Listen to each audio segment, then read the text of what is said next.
Hello everyone, and welcome to the Sukkah of Abraham. I'm Tamir Kreisman.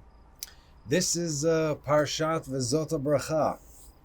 Also included in this is I wanted to talk about Shemini Atzeret. So, Zot HaBracha, Vezot HaBracha. This is the blessing, Deuteronomy 33 and 34, conclusion of the book of Deuteronomy. This one is called Full Circle.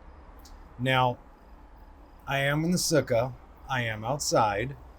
It seems like I'm in a tiny little box. It's because the Sukkah is really not that big. Here's one wall. Right, where is it? Right there. And here's the other wall. That's it. It's about 1.30 meters wide. And it's, how long is it? It's about 3 meters long. But right where I'm sitting, right above me, there's a skylight over there. So I got a section of like this big that's actually kosher, and this is where I sit when I eat. And Arena sits next to me, and so the sukkah technically is kosher. And I sleep here too, so that's fun. But please forgive all the background noises. You might hear the occasional ambulance or, machine gun fire. A lot of Arabs, adjacent towns and whatnot. Anyway, let's get to Torah, so you'll forgive the noise. I'll try and speak up. Here we go. Zot HaBracha. So, what do we know about Shemini Atzeret, right? Simchat Torah, the happiness, the joy of Torah. Why do we celebrate it after the 7 days of Sukkot? And what does it have to do with the last parsha in the Torah, Zot HaBracha, that never has its own Shabbat, but rather is very exclusively read on the happiest of the holy days, this very, very happy of holy days. Let's just give it a quick recap, okay, of what Sukkot is. So those of you who were not here for our last teaching, you'll understand. In Sukkot, you will sit for 7 days. 7 first days of the world's existence, Shabbat plus the 6 days of creation. Exodus 20, remember the Sabbath day to sanctify it. 6 days you will work and perform all your labor. But the 7th day is a Sabbath day to the Lord, your God. You shall perform no labor, neither you, your son, your daughter, your maidservant, your manservant, maidservant, your beast, stranger who is in your cities. For in 6 days the Lord made the heaven and the earth, the sea and all that is in them, and he rested on the 7th day. Therefore the Lord blessed the Sabbath and sanctified it. What do we see or don't see here?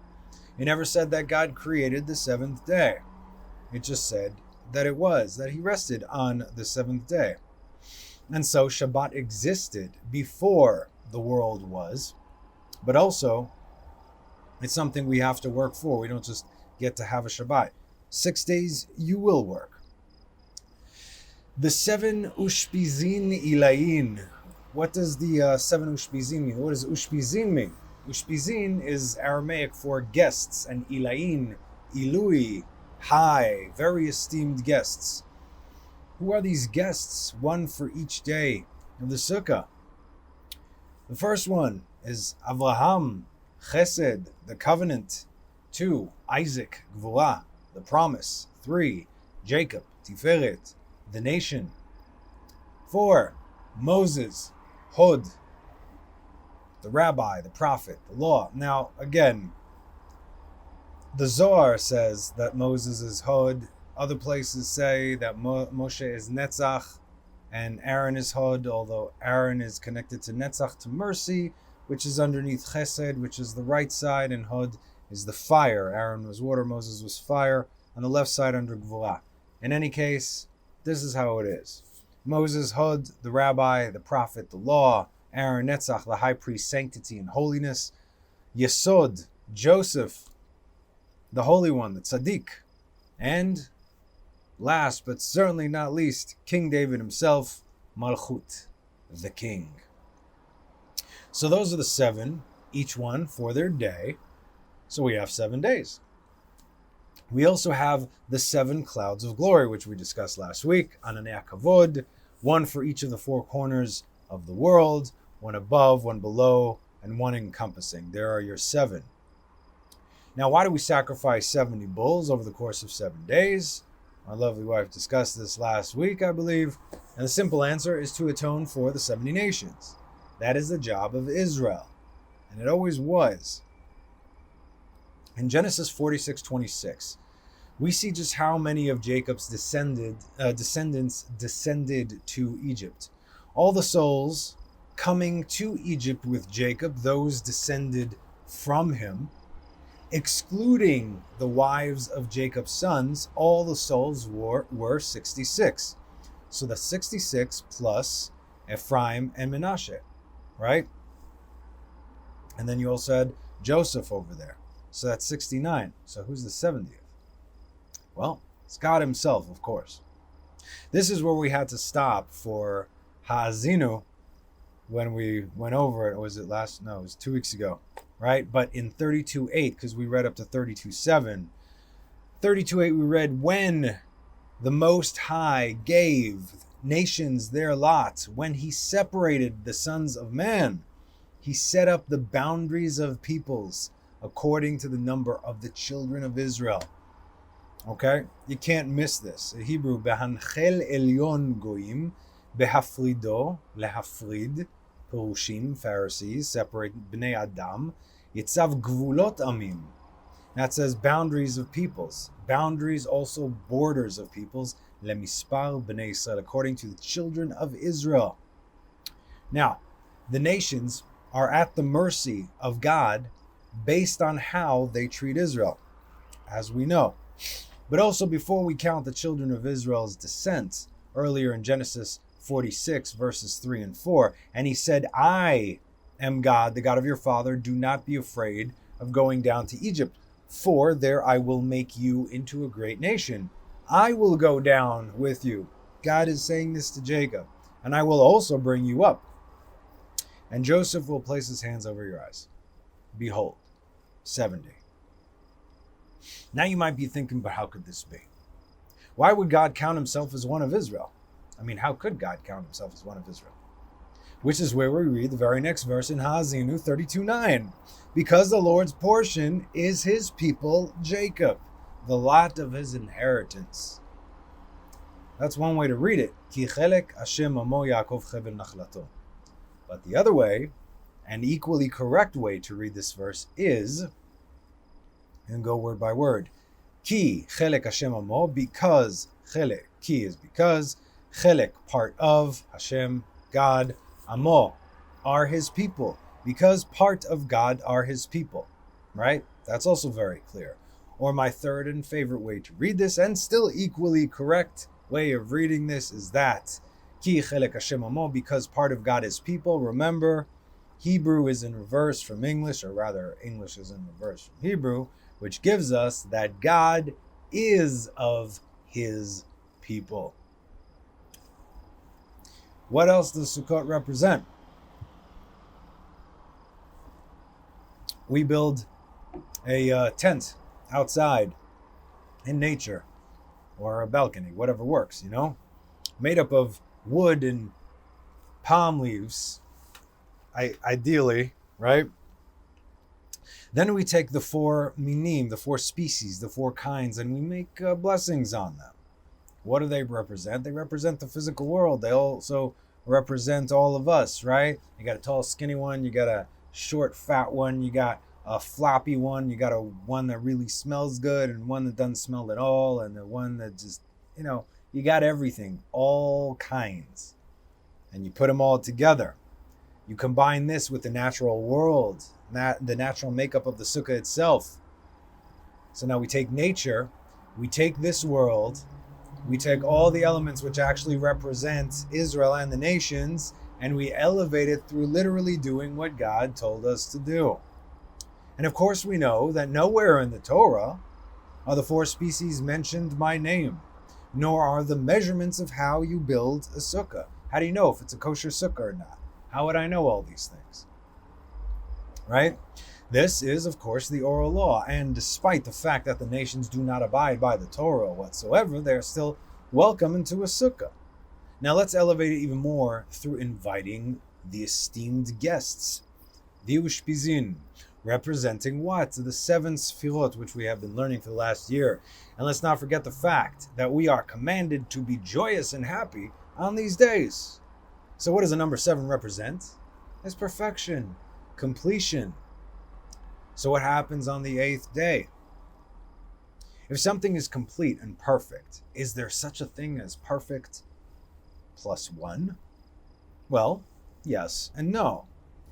In our world, in this reality, one of properties such as time and space, everything has a beginning and has an end. However, that which is not bound by time or space, or more specifically, he who created time and space, the answer is absolutely yes. Yes, there is such a thing as perfection, completion, plus 1. And that, my friends, is eternity, or netzach, if you will, on the Sefirot. In this case, we have a complete and utter renewal of all things. Because we know that God and his world are never ending. It's a cyclical. The end of something, as far as we can comprehend, just means the beginning of something else. And so, in the 7 days that we sit in the Sukkah, represents all of creation along with the attributes of our esteemed guests. We then have the unification that we have been striving for since the beginning of time. And that is the 6 Sefirot of Zeir Anpin with Malchut.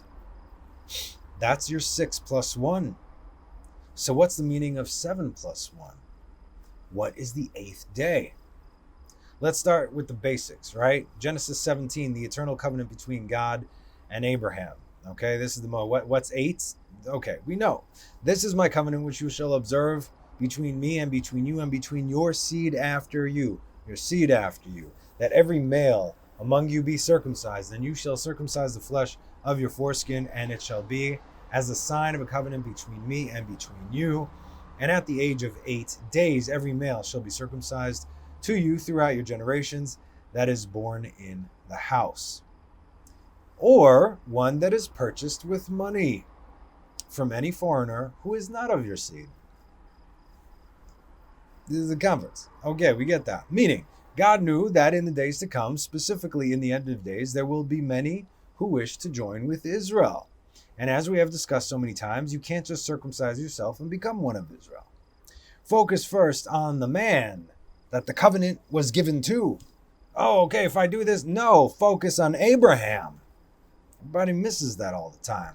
Because his story begins not with the covenant, his story begins with the Lech Lecha. As far as we know, in the book of Jasher, he was tossed in the fire. He was persecuted since he was a child. That's his story. That's why God gave him the covenant.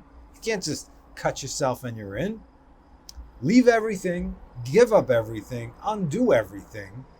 Go through your trials, pass your tests, then, if and when, right, you are deemed worthy, only then will you be circumcised by one of Israel and enter into the Abrahamic covenant.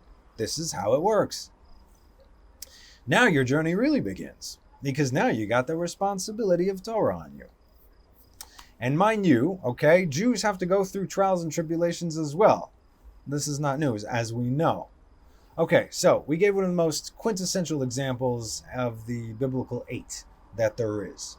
But that doesn't answer anything. Now, does it really? Let's kick it up a notch. The end of Parashat Tzav. Command. Leviticus 8:33.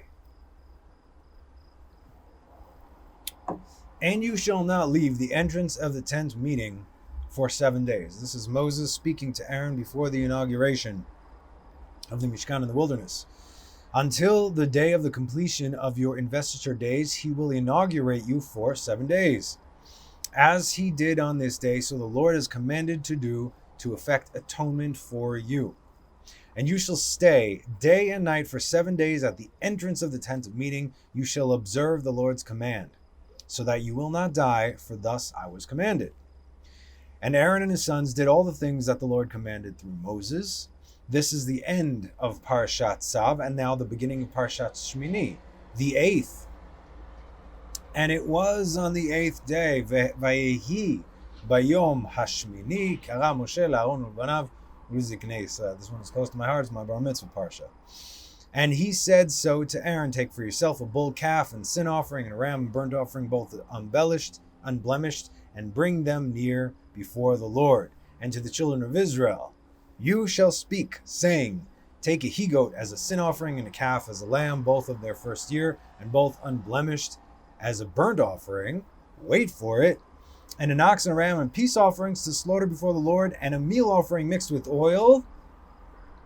For today the Lord is appearing to you. Ki hayom Hashem nira eleichem. And don't worry, I know we're speaking very specifically of the Kohanim over here. However, don't forget, you got to take the whole Torah. Everything is one. Exodus 19. And now, if you obey me and keep my covenant, you shall be to me a treasure out of all peoples. For mine is the entire earth. Meaning that all the people of the earth belong to God, and he did not create them for nothing. They still have laws that they must live by. But as for you, my firstborn son Israel, and you shall be to me a kingdom of priests and a holy nation.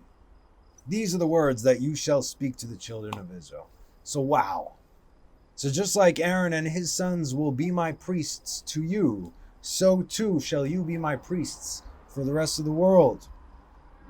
And this is not a do as I do situation, but rather do as I say. The Kohanim had their job. What this means is that the Kohanim were also teaching Israel the words of the Torah. And through the Torah and the mitzvot, they became sanctified, so God could later make them holy. And this is at the end of days. Kedushim tiyu ki kadosh ani. You will be holy because I am holy. So too will Israel teach the Gentile nations what their purpose is and what they must do while not copying Israel. Right? Just like Israel do not copy what the Kohanim do. I don't stand over there and, live long and prosper people. That's ridiculous. It's not my job. It is forbidden, actually. Remember, 70 nations, 70 souls of the children of Israel. The nations exist only because we do. And when will all this happen? On the day that the Lord appears to you. When's that going to be? Well, we're heading there at a steadily rapid pace, I can tell you that much. And here's something extremely telling. Deuteronomy 31. Listen now to these.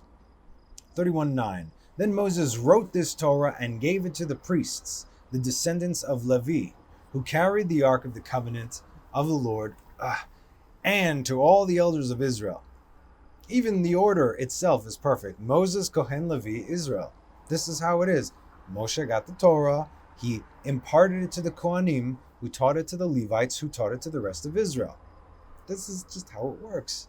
Then Moses commanded them, saying, at the end of 7 years, at the appointed time, in the festival of Sukkot, right now, after the year of release. Are you hearing this language? If a day in the Sukkah represents the 6 days of creation, right? 6 plus 1 plus Shabbat, then the 7 years represents the 7,000 years this world would exist. Meaning the 6,000 years and then the 1,000 years of rest. But then what happens? Anybody? At the end of time, at a predetermined time, on the festival of Sukkot, when all Israel will come to see the face of God in the place where he will choose, which we know already is Jerusalem's, more specifically Temple Mount. Where is it? It's right behind me. You, singular, shall read this Torah against all of Israel in their ears. In their ears? Deuteronomy 31:30. Then Moses spoke into the ears of the entire assembly of Israel the words of the following song until their completion. What song? Ha'azinu, of course. You see, there is the end of days, and then there is the end of time.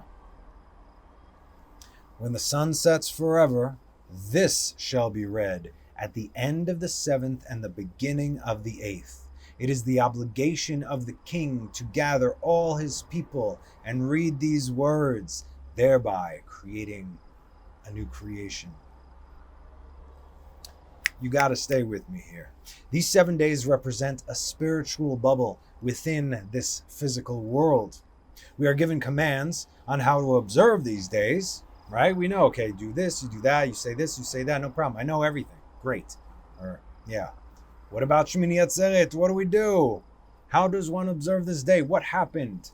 We know we got to do Sukkot, not only because we sat in Sukkot, but, it's a clue of things to come. But that they should know that I put Bnei Israel in Sukkot. You should sit there for 7 days, and so will your descendants. That's why we're here.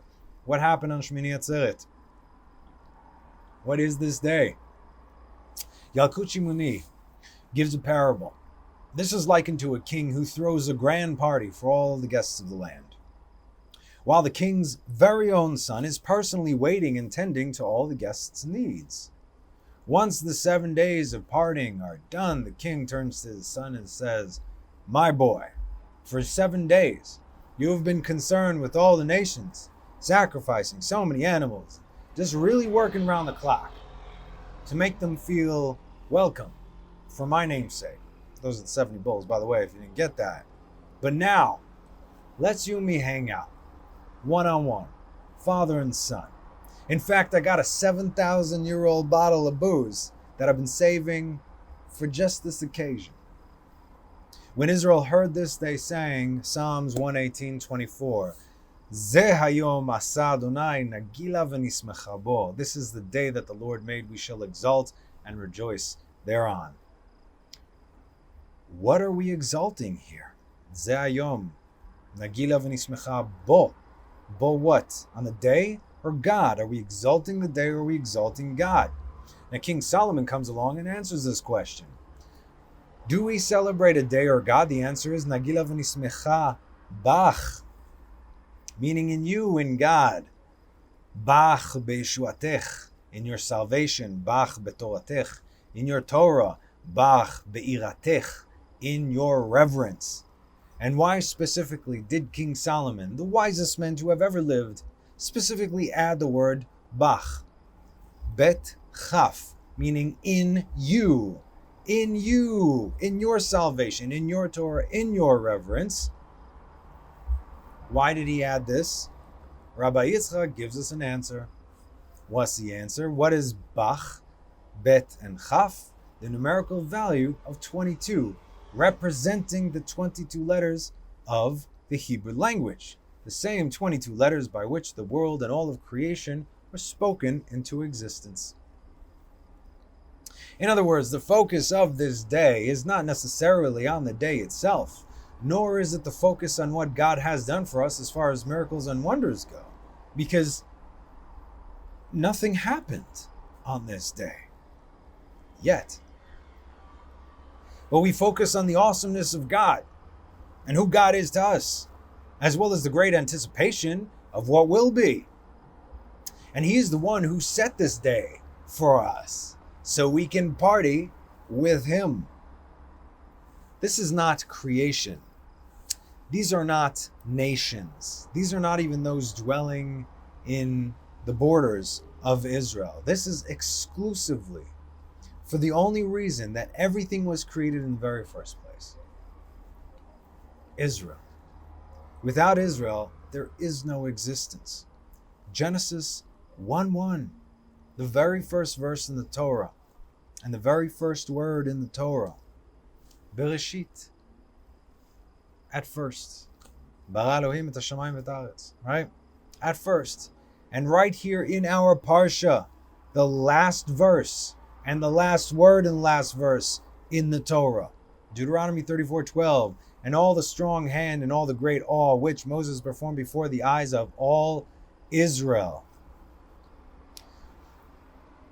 To culminate the entire Torah, the blueprint of creation, the reason that everything was. Always remember, Bereshit Israel. At first, there was Israel. Or it can also be read as in the beginning of Israel. In the beginning of Israel. Do you understand? Here's how Israel began. At first, God created the heavens and the earth. Now, Passover, Zman Cherutenu, the time of our freedom. We thank God for breaking the bonds of slavery and redeeming us. Shavuot, Zman Matan Toratenu, the time the Torah was given to us. We thank God for choosing us above all the nations, including the angels of all of creation. Sukkot, Zman Simchatenu, the time of our happiness. We thank God that He sat us in the Sukkah, within the clouds of glory that protected us from the heat, the rain, all the elements of nature, and our enemies. Shemini Atzeret.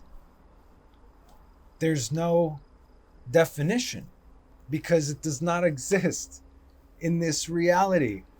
It's not here. We are celebrating God Himself. With God, within God. Think one soul. Think chaya, life. Think yechida, singularity. But also ichud, the joining. The two shall become one. In the song Shira Shirim, Song of Songs, Rashi makes a connection that this day is like the wedding night between God and His people. When we will all know the Lord. That's the most intimate connection that there is. In fact, after you get married, you have a Sheva Bracha, right? Goes on for Sheva Brachot. Every day is another bracha. So from the wedding, you have 6 more days after this. 7 full days that you're supposed to be partying. Every new bride and groom will tell you this. It's exhausting. You got to go to a different, yes, we love everybody, obviously, but we kind of want to get married already, or to married stuff. And we go from place to place to place. Okay, we're tired. It's exhausting. Good food though. Anyway, okay, so that's what's up.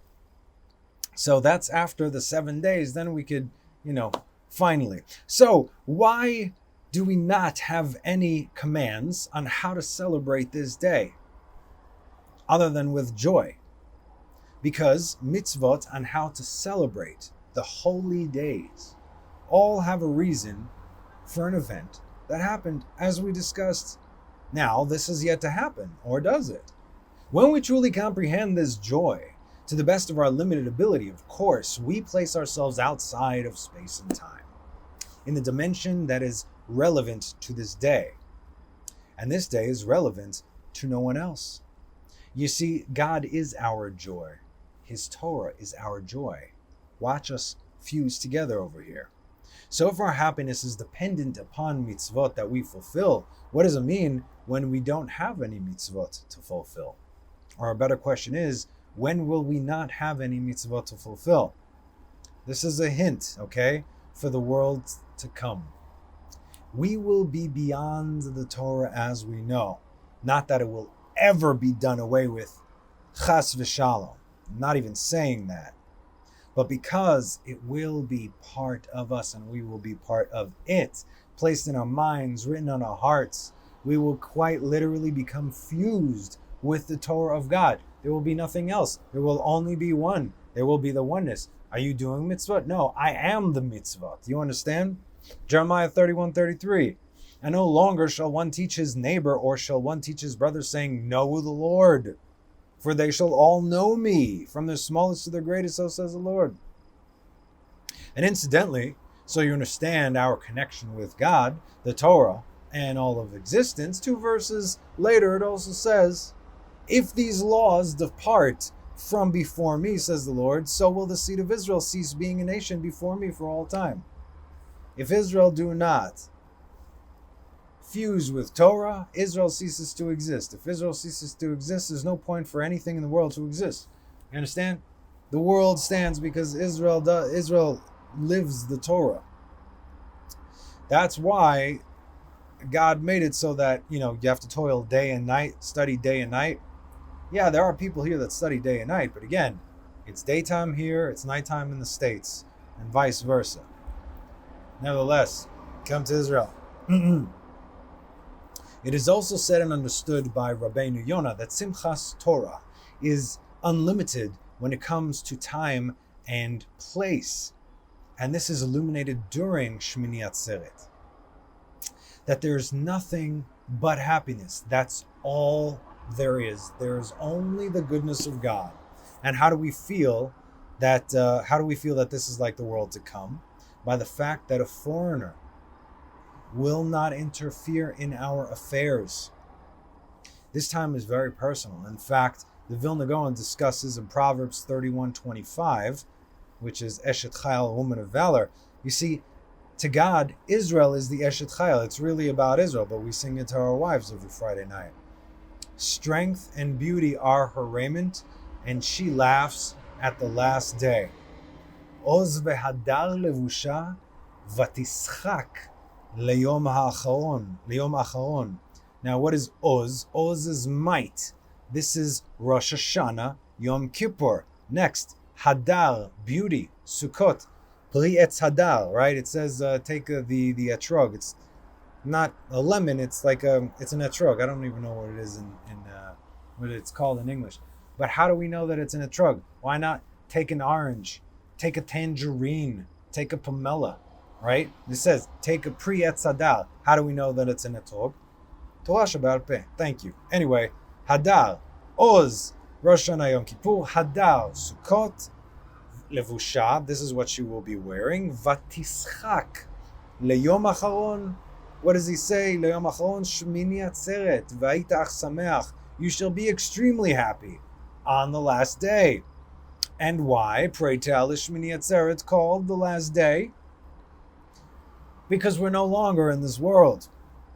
As a result, the schok means an abundance of joyous laughter in the world, that's in this world, and it will just multiply, as is written in Psalm 136, verses 2. Az yimale schok pinu ulshonenu pinu, our mouths, mouth, pinu ulshonenu rina.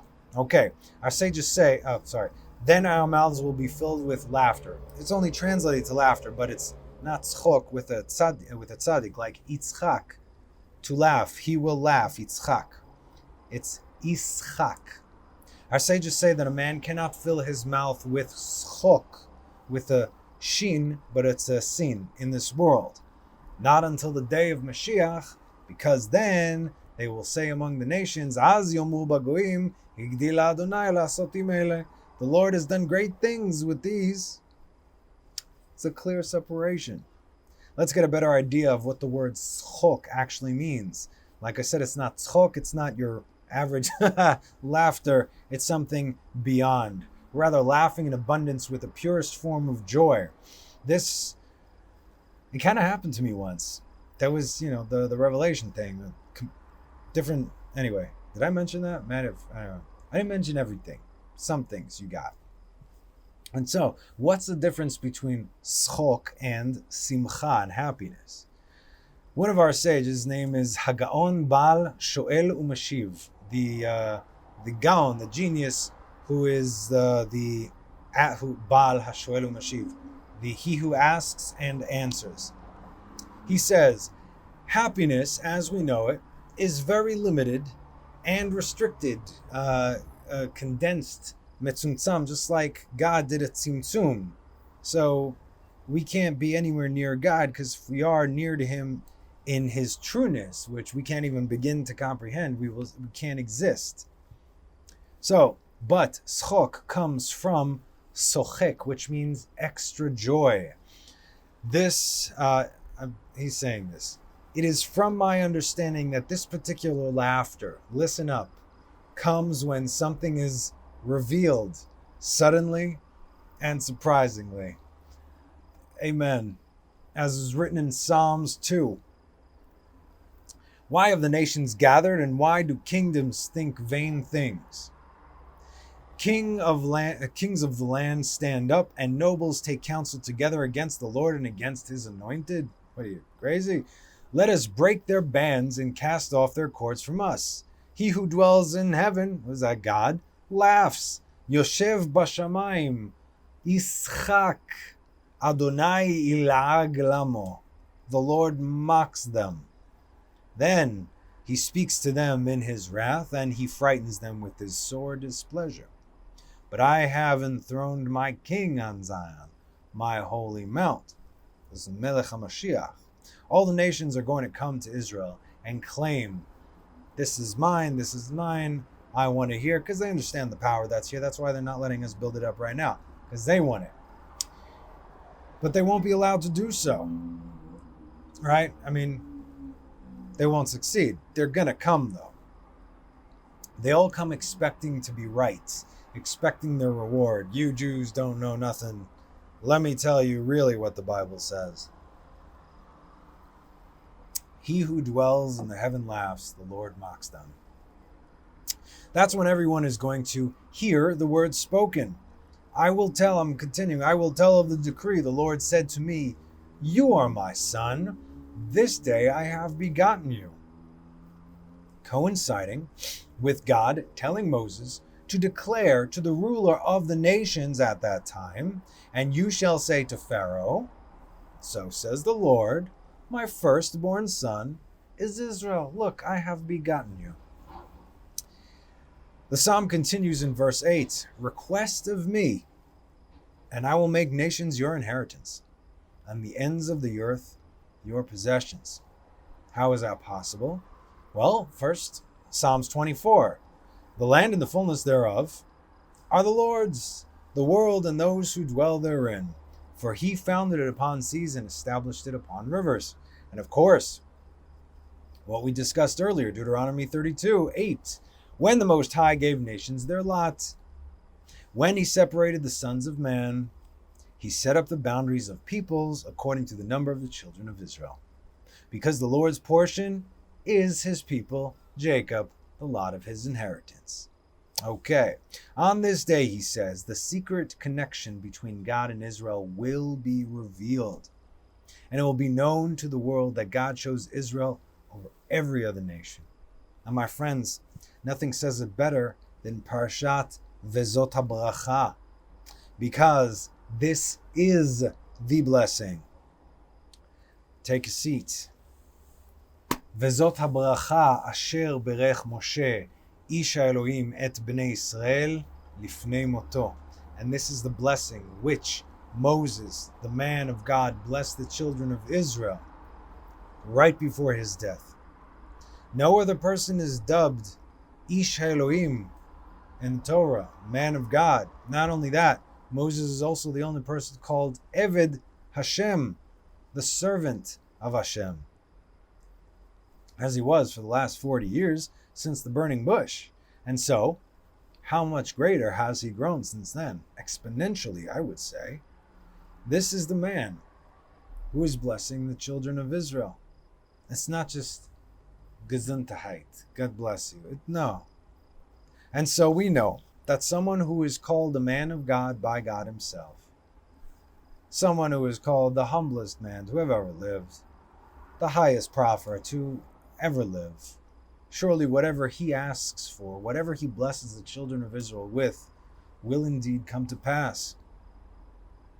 And the words in the verse go even higher than that, as it's written before his death, as we learned that the last year, actually, in the Parshas, the last few hours of the life of Moses, by far my favorite teaching. I gave it twice.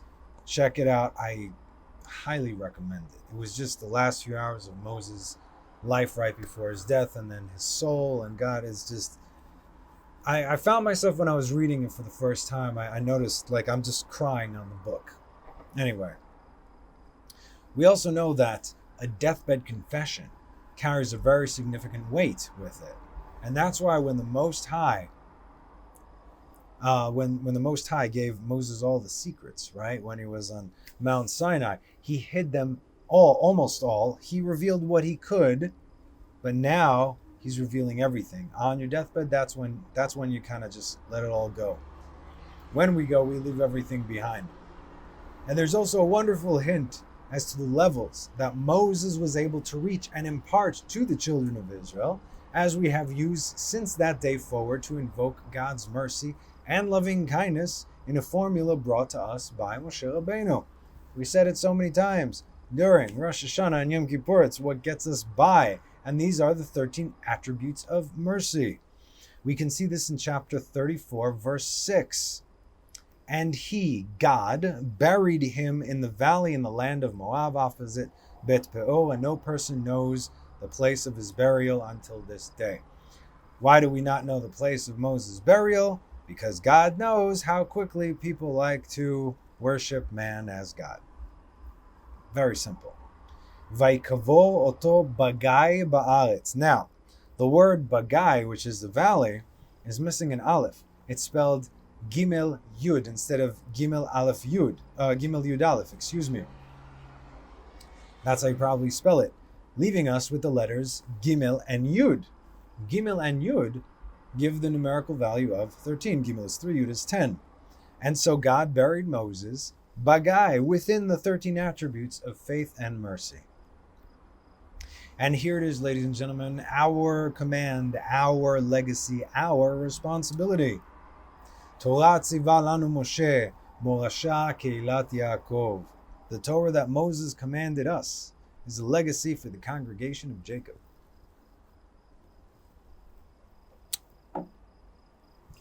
It's ours and ours alone. Some strong, I'm not saying that, but you know what I'm saying. No one can dispute that God gave the Torah to Israel. Okay. They want to take it, but good luck with that. Some strong words are going to be shared right here, but you have to understand this comes out of love, okay? Not anger. I'm humbly warning you. After this, your blood is on your own heads. I have to say these things. You need to hear these things. This is so much more personal to God than you can imagine. And that's why it needs to be said. What is the Torah? What is it also known as? I mean, we know it's the law of Moses and so on. The Torah consists of how many commands? 613? Yeah, we all know that, 613. But if you look at Judaism today, you won't find 613 commands. You'll find many, many, many more. But we know this. We know that in this day and age, as well as over the past 2,000 years, since the Second Temple was destroyed, we have been in galut mode, in exile mode. We know that today we have many more mitzvot than what we had during the First Temple period, and even more so from the time that we received the Torah. Many more mitzvot were implemented by our sages. Now, what was the purpose of this? Because this upsets a lot of people. The preservation of the true seed of Jacob. If this were not put into place, Israel would cease to exist. And if Israel ceases to exist, the world is destroyed. And this is why Chazal wrote down the oral law and started putting fences. I'll explain further. Because only the true seed of Jacob is going to be crazy enough to even attempt to live like this. You understand? No one from the outside is going to go through all these. They'll say, are you out of your mind? I have to do this and that, and I can't do this. And forget it. I don't want this. This is too much for me. Okay. We know where you are. We know where you're not. That's cool. Not everybody can do everything, though. And that's the point. Even the most religious of all religious people cannot do everything. There are a lot of mitzvot that we can't do. We got no temple, right? We got no incense. We can't do any of those things. If you're not in Israel, you can't do most of the mitzvot. Everything in the wilderness is when you enter the land, when you enter the land. Why is, half the world's jewelry outside the country? But we all do what we can, without excuses of saying that we don't hold by something just because we don't want to do it. You're going to have to answer for that. Like, who are you kidding over here? That's the difference between can't and won't. Can't, that's on God. Won't, that's on you. The numerical value of the word Torah is what? 611. Add the two first commands that God spoke to us himself during the 10 Commandments, and there are your 613. Of course, there are actually 613 within the Torah itself. So again, what's the deal with all the extras? Well, that's the thing. They aren't extras, and they're actually commands that are all connected to one another.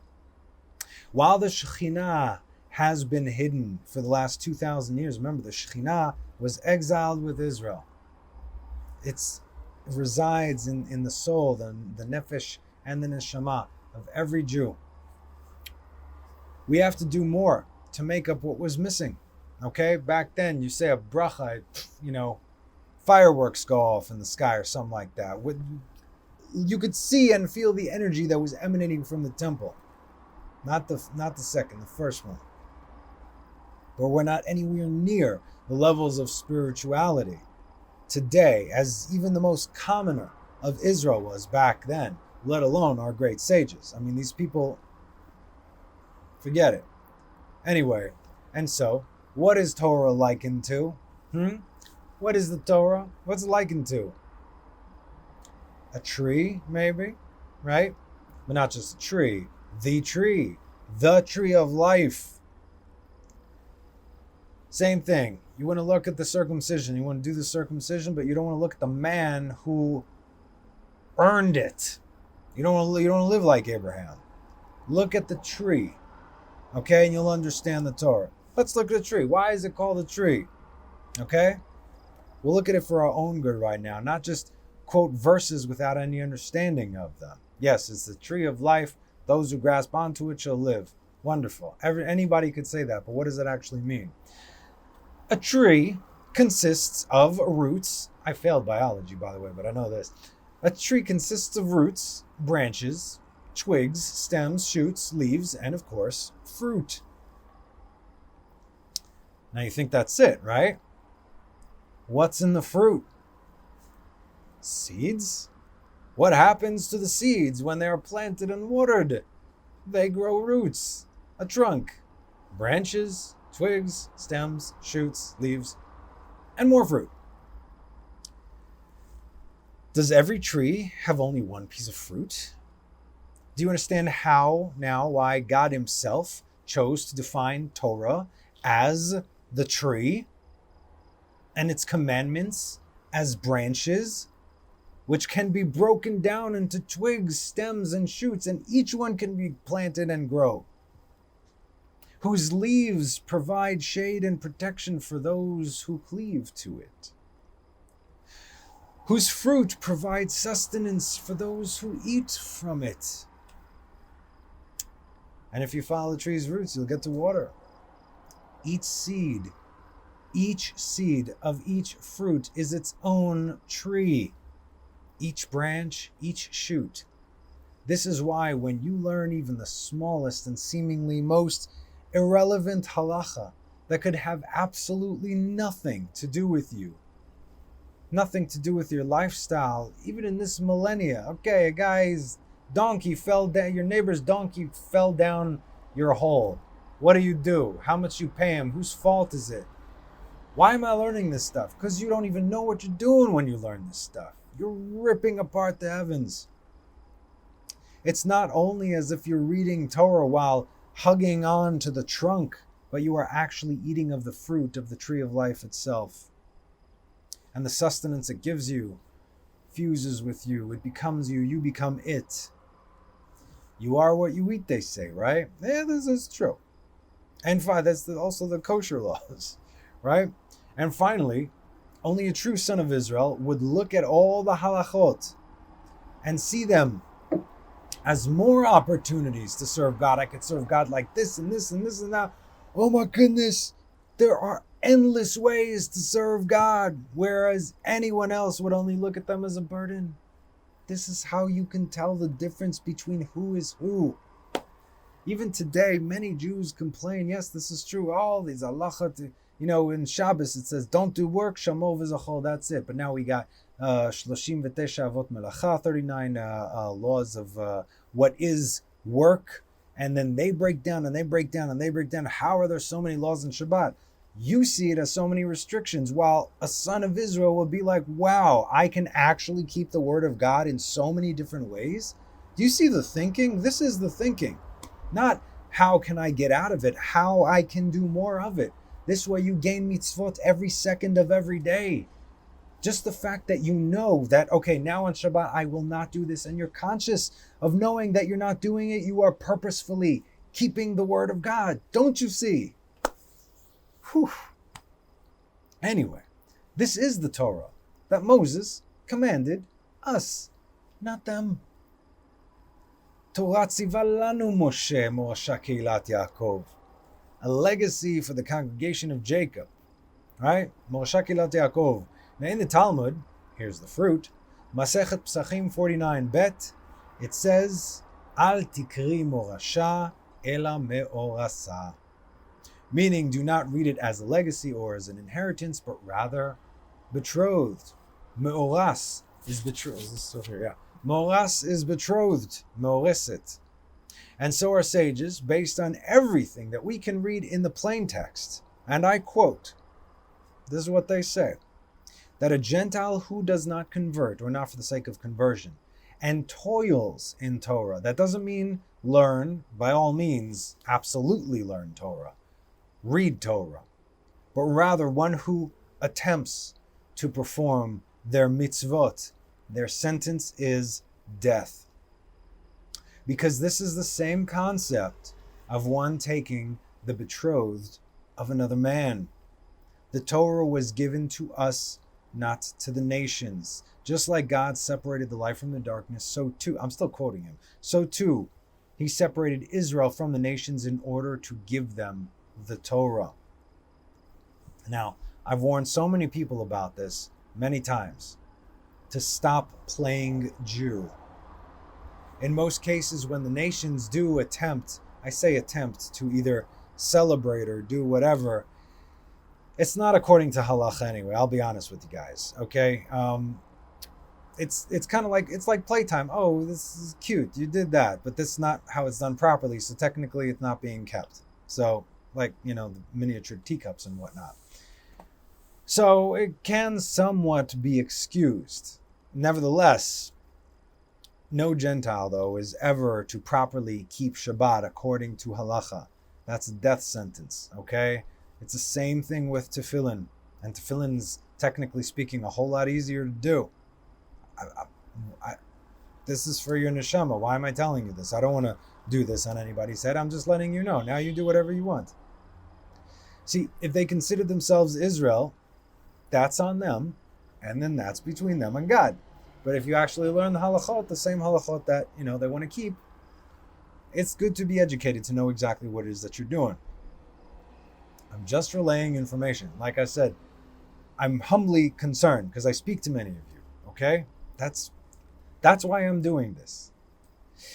Okay, and I know that you have a desire to know God, okay? More so than actually a lot of Jews that I met. In fact, if you look at the Gentile world, you even look at the Christian world today, the yearning for God, but wow, kind of off course over there. Anyway, proper channels, go through them, right? Okay, I'm telling you, I always get really, really uncomfortable whenever I have to say something like that, okay? I have an idea of what it does to a person inside. However, it is much better than the alternative. Like I said, we all got to answer for everything that we do or don't do, where we are and how we are. So please forgive me, take what I'm saying, and do with it as you will. So, let's continue. The Torah, for us, is so much more than just a legacy, but rather, she is our betrothed. Now, what is the rationale behind this? If the Torah was our inheritance, then why do we have to work and toil day and night, right? If it's already our news, here you go, take it. Because an inheritance is something that is just given or passed along to a person just because of their status. That's it. And this is precisely to the point of why our sages came and said, hey, Jew, don't think just because you had your Brit and a cute little bar mitzvah over there, or your mother's a Jew, that you're guaranteed anything. That's the point. We got a lot of people out there like, yeah, my mom's a Jew. I think I'm a Jew, whatever. Okay, and we got a lot of secular Jews here in Israel who couldn't care less. You want the Torah? You want the tree of life? You want your betrothed? You better learn her ways. You better know her inside and out. You better toil and court her. You better make your entire existence about her. And why? Because when daddy comes home, he's going to test you. He's going to test your mind. He's going to test your heart, just like David was praying. He's going to see just how serious you have been. Yes, this is true. You have been selected out of all the nations to receive this bride, only because you are the most serious candidate. In fact, that's why you were created in the first place. Remember, God offered the Torah to all the other nations, the ministering angels of all the other nations. Edom, thou shalt not kill. Get out of here.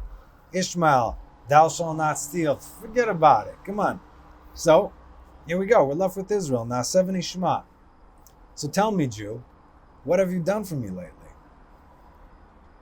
We have whatever time we have been allotted to know Torah, only to truly benefit from the unification in the world to come. That's when it actually happens. So we do what we can in this world, we gain in this world and in the world to come. Or as King David iterated perfectly in the opening psalm, Psalms 1 verse 2. Ki im betorat Hashem chefzo ubetorato yehege yomam v'layla. But his desire is the law of the Lord, and in his law he meditates day and night. Now, this is very interesting because English kind of loses the meaning here. First, it says betorat Hashem, right? In the Torah of the Lord, but then it becomes in his very own betorato, in his very own law. In other words, it starts off in God's law, giving it to us now. Now this is my law. You gave it to me, now this is mine, now I'm going to do it. And let's just read Psalm 1 now, okay? Just 6 short verses and really understand what King David, the Lord's anointed, the man after his own heart, is really telling us. This is how we start the Tehillim. Ashrei ha'ish asher lo halach ba'atzat reshaim ubederech chataim lo amad ub'moshav leitzim lo yashav. The praises of a man are that he did not follow the counsel of the wicked.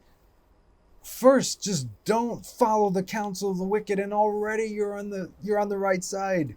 Neither did he stand in the way of sinners, nor did he sit in the company of scorners. But his desires is to know the Lord, the law of the Lord, and then his law, his own law, he meditates day and night. He shall be as a tree. Who shall be as a tree? He, the man who learns Torah. How will he be as a tree? Because he will become one with the tree itself. He will be planted as a tree planted beside rivulets of water, which bring forth its fruit in its season, and its leaves do not wilt. And whatever he does prospers. Great. Not so the wicked, which you stayed away from. This is how you got to the river with the water and all the good fruit and whatnot. Not so the wicked, but they are like chaff that the wind drives away. Therefore the wicked shall not stand up in judgment, nor shall the sinners in the congregation of the righteous. For the Lord knows the ways of the righteous. Here we go. Knows. He knows. Knows, to know. To know. He knows the ways of the righteous. But the way of the wicked shall perish. It's just so good. I can't. Okay. Now again, all of this is brought to us by Moses. 5. And he was king in Yeshurun. Whenever the sum total of the people were gathered, I don't know how they got to this translation, and the tribes of Israel were together. Okay? Vayhi b'Yeshurun melech behit asef rashei am yachad shiftei Israel. Together, yeah. It's a bad translation. Even this. Okay. So, who's this king? What is this? You can't read this in English at all. At all. Are there even? Yeah. Anyway, we'll just translate. Vayhi. What is Vayhi? These are the 3 out of the 4 letters of the name of God, meaning was, is, and will be. Vayhi. Be'eshurun. This comes from the word re'iyah, vision, since they saw him on Mount Sinai. Melech. What's Melech? King. Okay. So most people will just focus on the king. Oh, a king, and you're fine. Okay, king. There are 3 elements that are happening. There are 3 elements that are happening here right now. First of all, just so we know, by default, God is all 3. But also remember, there are multiple angles. The vision that the people saw was not God himself, obviously, because even Moses couldn't look upon the true glory of God and live. You can't, it's impossible. It's physically, realistically impossible. So this vision that was seen was the Shekhinah. And the king, well, the king was Moses. How so? The king has one job and one job only. Just one job the king has. To unite all of Israel, meaning the 12 tribes, and direct them to God. Period. That's it. Kings do not save. Kings do unite. That's it. David, the king, David Melech Israel. Why was he called the king of all of Israel? Because he united all the tribes. He did his job. Let's read the verse again. And he was king in Yeshurun, Vayhi Yeshurun Melech, Behit Asef Rashei Am. Right? When the sum total, we'll get through this, but it ends with, and the tribes of Israel were together. This is what he did. Beit Asef Rashei Am can also mean the leaders. Rashei, Rosh, meaning head, can mean both a head count or the heads of the tribes. But it says the heads of the Am, the nation, and the 12 tribes. So now we know that everything is being said. It comes directly from God, manifesting through the Shekhinah, and is delivered by the man Moses, who is a king in the heavens, because he wasn't a king on earth. Also, this verse alludes to his humility. There was a king, and not I am a king. And all this is to amplify the blessings that this man is about to give the children of Israel, according to their tribes. If Moses is a king in the heavens, then the heads that were counted before, those are the 12 angels responsible for each tribe. You see, even obviously God is over everything, but call them the runners. We're not going to go through all the tribes right now because time, but we'll go through a few. I had to do this at night now and not during the day because the daytime they're working. So anyway, you see, where Jacob left off in Genesis 49, Moses actually picks up and concludes in Deuteronomy 33. So we'll go a few back and forth these so you'll understand. Genesis 49:1. Jacob called for his sons and said, "Gather and I will tell you what will happen to you at the end of days. Gather and listen, sons of Jacob, and listen to Israel your father." So right here, the Shekhinah confused Jacob in regards to giving away the end of day secrets to his sons, because he did not give them the end of the day secrets. Ideas, yes, but now if we combine them with Moses' blessing, then we see something. That's why we see a jump from Jacob and Israel in the same verse. It was not time, not yet. He starts with Reuben, right? Reuven bechori ata kochi v'reshit oni yeter set v'yeter az. Reuben, you are my firstborn, my strength, and the first of my might. You should have been superior in rank and superior in power. Rank and power. This was before the tribes were tribes, and the allotted roles were then later on given, as we know. The firstborn son does indeed possess the father's strength and might.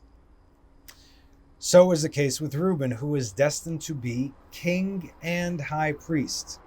Okay, now the king and high priest is not the same person anymore. They split. You know this is Judah and there's Levi. Fine. But what happened? Then what happened? Verse 4. You have the restlessness of water, therefore you shall not have superiority. For you ascended upon your father's couch. Then he profaned him who ascended upon my bed. Sounds like a curse, but really it's not. I mean, he got a no, right? He lost his superiority, but not his rank as firstborn son, which is very significant. Now, it's also important to know Jacob was 85 years old when he begot Reuben. And until that day, Jacob never spilled his seed. Not once, not on purpose, obviously, but also not even by accident, not at night. So the power that was infused into Reuben still stands. And that's why Moses came and blesses Reuben first, just to prove that point. Verse 6 in our Parsha, may Reuben live and not die, and may his people be counted in the number. Moses just blessed Reuben with life and removed death. Meaning, now, who has, again, think about it for a second.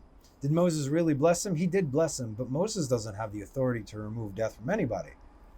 Nor does he have the authority to give life to anybody. But he blessed him on something that already was. How so?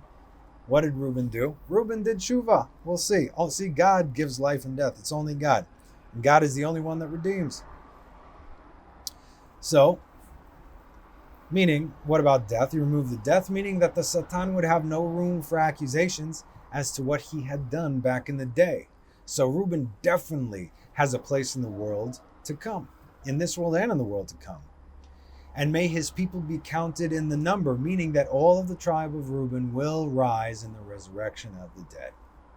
And since we know that that only tzaddikim that are worthy of the resurrection, then this must mean what? Just like we said, he did full tshuva and he received all the blessings of Moses. And so they will live and not die and rise in the resurrection as the firstborn son of Jacob. Shimon and Levi are brothers. Stolen instruments are their weapons. So we're going back to Jacob right now. What happens when you combine Shimon, chaos, and Levi, mayhem? You get pandemonium. That's not good for business, right? Let my soul not enter their council. My honor, you shall not join their assembly. For in their wrath they killed a man, and in their will they hamstrung a bull. Cursed be their wrath, for it is mighty, and their anger because it is harsh. Listen, I will separate them throughout Jacob, and I will scatter them throughout Israel. This is Jacob saying, right? Now, as we know, every curse, reprimand, whatever, it can all be reversed. Every negative prophecy can be turned into a positive prophecy. Just look at Nineveh, right? Jonah said, hey, in 40 days, you guys are done. Unless you do tshuva. You do tshuva, okay, you're not done. There we go. So, if the blessing, in the blessings of Moses, Shimon is not actually mentioned. You'll see. Not to say that he's not part of Israel, but the tribe of Shimon almost caused God to completely destroy Israel right when they were at their holiest, right? That's when Pinchas became Pinchas. Zimri and Cosby, the leader of the tribe of Shimon, and then they were going to come kill Pinchas. That whole balagan over there. They still got a plot of land, and they still are a part of the blessing. They just don't get a personal blessing. Now we can see this in verse 29. It's very interesting. Fortunate are you, O Israel, who is like you, O people, whose salvation is through the Lord, the shield who helps you, your majestic sword. Your enemies will lie to you, but you will tread upon their heights. Where does it say Shimon over here? It actually says it in two words. Ashrecha Yisrael mi kamocha, who is like you, Amnosha. People, saved people, right? So we read Amnosha, a nation saved, has the spelling of Shimon. There's exactly spelling of Shimon with an extra ayin, the letter ayin over there. What is ayin? Ayin is I, which shows us that even though he is not mentioned directly, even though they sinned and he sinned, God will always have his eye upon them all.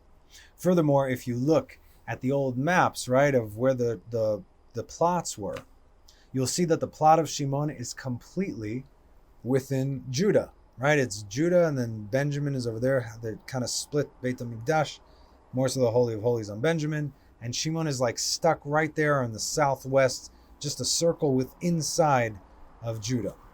This way you have the strongest brother keeping an eye on the naughtiest brother, if you will. As for Levi, well, Levi used his destructive capabilities for good. When they killed all those who partook in the sin of the golden calf, they didn't get in with the Egyptians and all that good stuff. They used that fierceness of theirs to actually do the Lord's work. Levi also did full tshuva and merited to produce who? Moses, Aaron, Miriam, the Levites, of course, the priesthood, everything. This is Levi. It's unbelievable what happened over there. The kind of turnaround. But just like Jacob said, and I will scatter them throughout Israel, the tribe of Levi do not have a plot of land, but rather also dwell in the plot of Judah. Why? because that's where most of the temple stood, especially the part that was relevant to them. The Holy of Holies and everything, all that stuff, that was the Kohanim, but the Levi'im were assisting the Kohanim. Everybody's dwelling in Judah right now. Shimon and Levi, and they're separated. Now, there's an emphasis on this point, all right? Although they are older than Judah, right? The kingship exclusively belongs to who? To Judah, which is why Moses first blesses Judah and then Levi in our Parsha. But since we started with Levi in Genesis, we'll talk about Levi over here and then we'll come back to Judah. So verse 8, back in Genesis 49, in this Parsha, verse 8. And of Levi he said, your Tumim and Urim belong to your pious man. What is the Urim veTumim? Here it's reversed. Tumecha ve'urecha. Leish, who is Leish chasidecha, belong to your pious man. That's Aaron. Urim veTumim are the stones you put behind the breastplate. It kind of tells you what's what. Whom you tested at Masar and whom you tried at the waters of Meribah. Okay, again, the merit of the tribe of Levi is something truly special, as Aaron is mentioned here not by name, but rather by the title pious man. Both Moses and Aaron were at Massah and Meribah, and yet only Moses was blamed, and because of what he did not enter the land. Right? The hitting of the stone. But remember, we gave a whole class on this. This is not why he didn't enter the land, but that is the moment that God said, that. He framed him, basically. So it's not what it seems. But still, why was Aaron blamed? Aaron said, because of what you both did, you're not entering the land. Why did Aaron not enter the land? He did absolutely nothing, yet it was mentioned right over here specifically, and that's his merit. And yet he took his punishment of not entering the land, and he said nothing. And out of all the good deeds that Aaron had done, this is the one that was mentioned. Okay, so Judah, verse 7. We're going back one. May this also be for Judah. And he, Moses, said, O Lord, hearken to Judah's voice and bring him to his people. May his hands do battle for him, and may you be a help against his adversaries. Vezot leYehuda, ve'omer Shema Adonai kol Yehuda ve'el amot avienu, yadav rav lo, ve'ezer mitzarav tihiyeh. What do we learn about the word zot? It has a very, very specific meaning. And so does the word zeh, which is, they both mean this. Zot and zeh is this. Zeh and zot. Zot is feminine, zeh is masculine. Zeh is zayin aleph, and zot is zayin aleph taf. Okay? Now, zeh is usually things that alluded Moses, until they were clarified. Zeh adavar. Oh, this was the thing that God spoke of. Because he received everything on Mount Sinai, but he didn't understand everything until it came to pass later on. Zeh, interestingly enough, has also the numerical value of 8. Zayin is 7 and Aleph is 1. While Zot always refers to Malchut, kingdom, feminine. So, and also, interestingly enough, so that's 8 and Taf, the letter Taf, is always a sign. In other words, 8 and a sign is an infinite sign. Vizot, kingdom. So when we read Vizot leYehuda, we read the kingdom belongs to Judah, right there in the first 2 words. Eternally. This is the reason that he starts with a statement. So Reuben should not get any bright ideas. Okay, you did your tshuva. You are the firstborn, yes. But the kingship? No. Not anymore. And this is also why Yehuda is mentioned before Levi, because Levi has a whole lot going for him over there. But still, the kingship belongs to Judah. There is no king and high priest. There is a king, and then there is a high priest. Different tribes, different lineages. This is by design. Vayomer. Shema Adonai kol Yehuda. This pretty much seals the deal. Because if there are opposing tribes, heavens forbid, who are praying to God, God is not going to answer them, but only Judah. You understand? So if any other tribe was going to battle against Judah, and they both prayed to God, save me or let me win, God is always going to listen to Judah. The name Yehudah possesses the 4 letters, all 4 letters of the name of God within it, plus the extra Daled, meaning that of course God is going to answer the voice of Yehudah, since his name is literally in his name. It's not even metaphorically speaking, okay, he put his name in us. God's name is in the name Yehudah. In order to. How many times did David cry out, "Hear my voice, O Lord. From the straits I called to God. I called out to the Lord and he answered me. Everything, hear me. I called to God." As we know, David was a solid student of Moses. And so he, being the line of Judah, of Yehudah, king over the united kingdom of Israel, tapped into the prophecy of Moses. Wait a minute. So Yehudah, that's me. And anything I ask, I can, yeah, okay. And guess what? God answered him. Now, some might say, well, what about Joseph, right? Was he not a king? Actually, no, he was not a king. A ruler. He could be considered a king, but not actually a king. And this is on both accounts. We see in Genesis and over here. He was called a ruler, second to Pharaoh, but he was never a king. This is also apparent by the fact that in his name, there are only 2 out of the 4 letters of the name of God, right? You have Yosef, you have the Yud, and you have the Vav. And even when he was given the extra Hey, because Yosef means to add, Yehosef, even in an additional addition of a Hey, there's still only 3, Yud, Hey, Vav, but still only second to Judah. And this is why the line of Judah, specifically the line of David, will be Mashiach ben David, right? And the line of Joseph, specifically Ephraim, will be his second, which is Mashiach ben Yosef. May this be for Judah. And he, Moses, said, O Lord, hearken to Judah's voice and bring him to his people. Bring him to his people. Ve'elamot aviena. What does this mean? This is referring to King David very specifically, who is kind of like a mirror of Mashiach ben David, where God had to take him out into other nations, pagan nations, because he was being pursued by King Saul, only to then bring him back to his people and take his rightful place upon the throne, accepted by all Israel publicly, right? David Melech Israel, we all accept you as king, and therefore you are king. That's how it works. David had to take a detour to the other side. He wasn't bothering them, they weren't bothering him, but he had to go. In fact, if the other side really knew who David was, they would have killed him on the spot.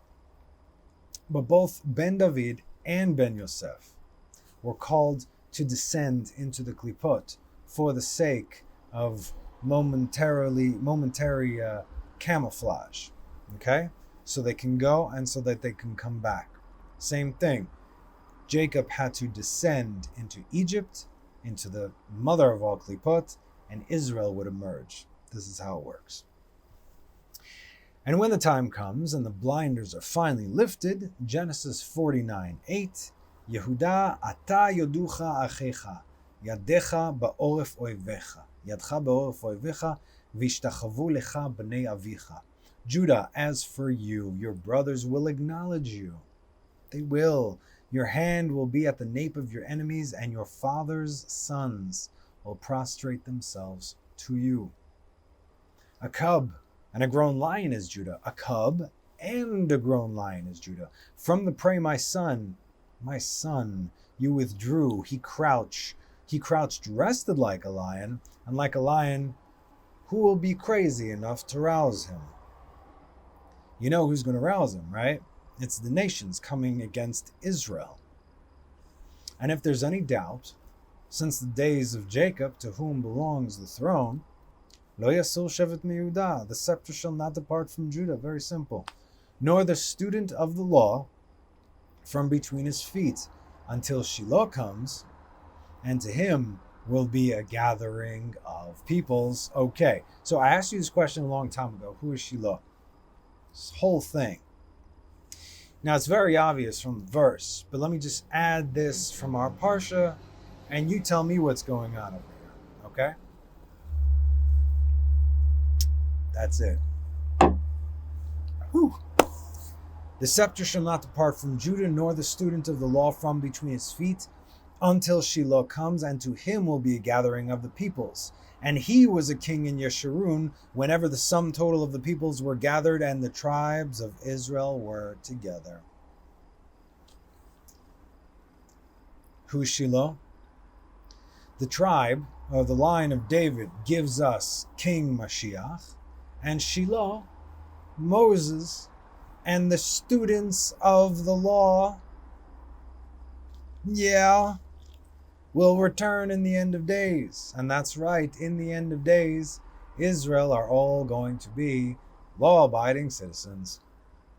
When Mashiach comes, he's going to be taught the highest secrets of Torah by who? By the rabbi, Moses, the unfiltered version, not of this world version, but yes, in this world version. He needs to know this because he has to judge then the people accordingly. Now remember, Mashiach is not a rabbi or a great Torah scholar or even a visible popular leader, but a simple man, one of the people.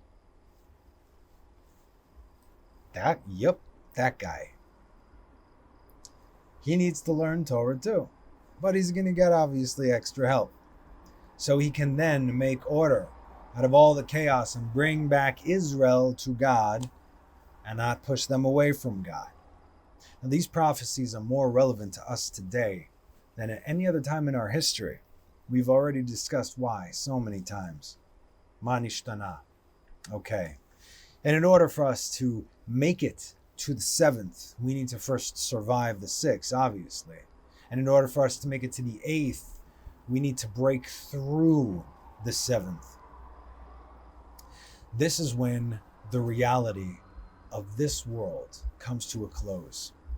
When all that's left is God and Israel. But we have to earn this. And that's why we learn this. Not to fight or get offended, but to get educated. There's no time for egos here. I know who I'm teaching. I'm teaching Israel. As we conclude the book of Deuteronomy, we complete the 5 books of Moses, only to begin anew next week.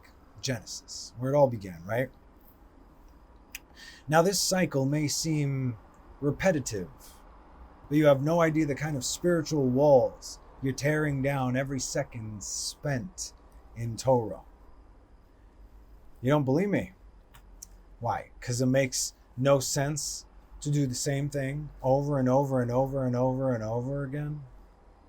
If you live in this world and you're still plugged in, doing what you're told, looking only where you're told to look, thereby seeing only what they want you to see, and yet not only the inability but desire to see the truth that is literally staring you in the face, then I'm sure that doing the same thing over and over and over again, expecting a different result, would indeed be the definition of insanity.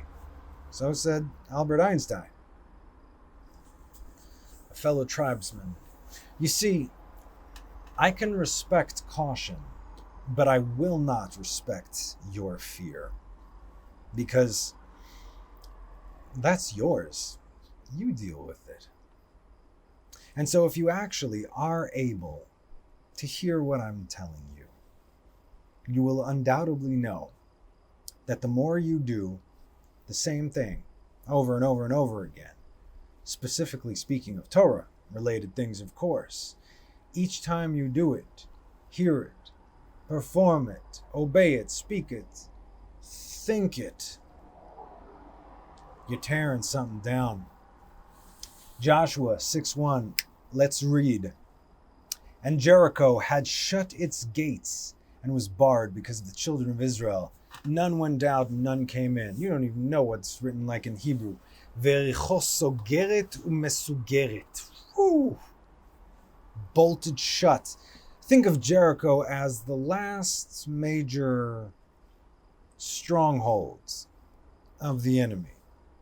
A city inhabited by the remnants of the evil of old. Sogeret umesugeret, locked and sealed. No one's getting in there. No one. You don't need to. As they look at us from their huge walls, which they built by their mighty hands. And yet, mipnei bnei Israel, because of the children of Israel, they're locked and sealed. What are they hiding from the children of Israel? Little old Israel, a nation of slaves to the Most High, yeah. They fear no one else other than Israel. And you need to know this. This is why they will do everything in their power to keep it all locked up. At least half of you right now have no idea what I'm talking about. Maybe even 80%. That's just sad. And the Lord said to Joshua, see, I've given into your hand Jericho, and its king, and its mighty warriors. Now this is after Moses. This is when they entered into the land. This is when they had no more open miracles the way they did in the wilderness. And yet, I have given into your hand Jericho, its king, and the mighty warriors. These mighty warriors were giants, don't forget. Okay, great. So, how do we attack them? What's the battle plan? Okay, and you shall circle the city. Okay, all right. All the men of war, all right, here we go. Go around about the city once. Thus you shall do for 6 days. And 7 priests shall bear 7 trumpets of ram's horns before the ark, and on the 7th day you shall encircle the city 7 times. And the priests shall blow with the trumpets. And it shall be that when they make a long blast with the ram's horn, when you hear the sound of the trumpet, all the people shall shout a great shout, and the wall of the city shall fall down in its place, and the people shall go up, every man opposite him. By all accounts, this should absolutely not work. Furthermore, this might be the most ridiculous battle plan ever given, right? Joshua, man of war, okay, take all your mighty warriors, just walk around the city one time. And then the next day, do it again. Don't worry, this is okay. To do the same thing over and over again, literally going around in circles or cycles. And the walls come tumbling down upon the city itself.